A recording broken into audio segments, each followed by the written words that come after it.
గారిని ప్రసంగించాల్సిందిగా కోరుతున్నా. ఈరోజు జనసేన తెలుగుదేశం పార్టీ యొక్క ఎన్నికల శంఖారావాన్ని మా తాడేపల్లిగూడెం నుంచి ప్రారంభించినందుకు మాజీ ముఖ్యమంత్రి చంద్రబాబు నాయుడు గారికి, మా ప్రీతమ నాయకులు పవన్ కళ్యాణ్ గారికి నా ఉదయపూర్వక నమస్కారం తెలియజేసుకుంటూ, ఈరోజు ఈ రాష్ట్రాన్ని పట్టిన దరిద్రాన్ని వదిలించడానికి మేము సైతం అని చెప్పి ఎండను సైతం లెక్క చేయకుండా విచ్చేసినటువంటి మీ అందరికీ కూడా పేరు పేరు నా ఉదయపూర్వక నమస్కారం తెలియజేస్తా ఉన్నా.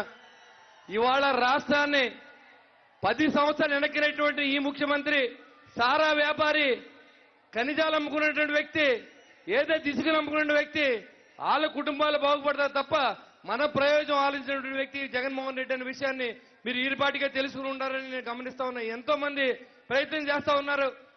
ఈ భారతదేశ చరిత్రలో ఏ ముఖ్యమంత్రి కూడా సారా వ్యాపారం చేయలేదు, ఒక జగన్మోహన్ రెడ్డి తప్ప. ఇవాళ ఢిల్లీ వెళ్తే ఎందుకు వెళ్తారు తెలుసా?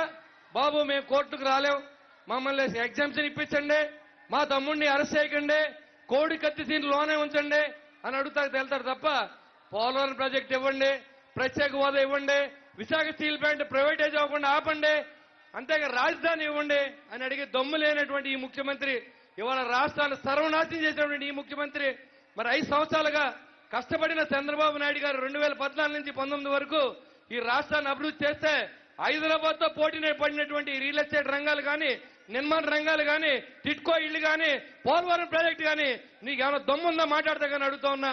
ఏదైనా మాట్లాడితే వ్యక్తిగతంగా మాట్లాడతావు, కొద్దిలా మాట్లాడతావు. నీ గురించి నీకు ఇంకా ప్రజలు తెలుసుకోకపోతే నిన్ను పంపడానికి మేము సిద్ధంగా ఉన్నాం, సిద్ధం అని అడుగుతా ఉన్నాం. ఈ వేదిక మీద నేను చెప్తా ఉన్నా, నిన్ను పంపడానికి మేము సిద్ధంగా ఉన్నాం, మరొకసారి లూటీ చేయకుండా ఆపడానికి సిద్ధంగా ఉన్నాం అని చెప్పి ఈ సభాముఖంగా మీకు తెలియజేసుకుంటూ ఈ అవకాశం ఇచ్చిన పెద్దలందరికీ ధన్యవాదాలు తెలియజేసి సెలవు తీసుకుంటాను. జై హింద్, జై జనసేన, జై తెలుగుదేశం.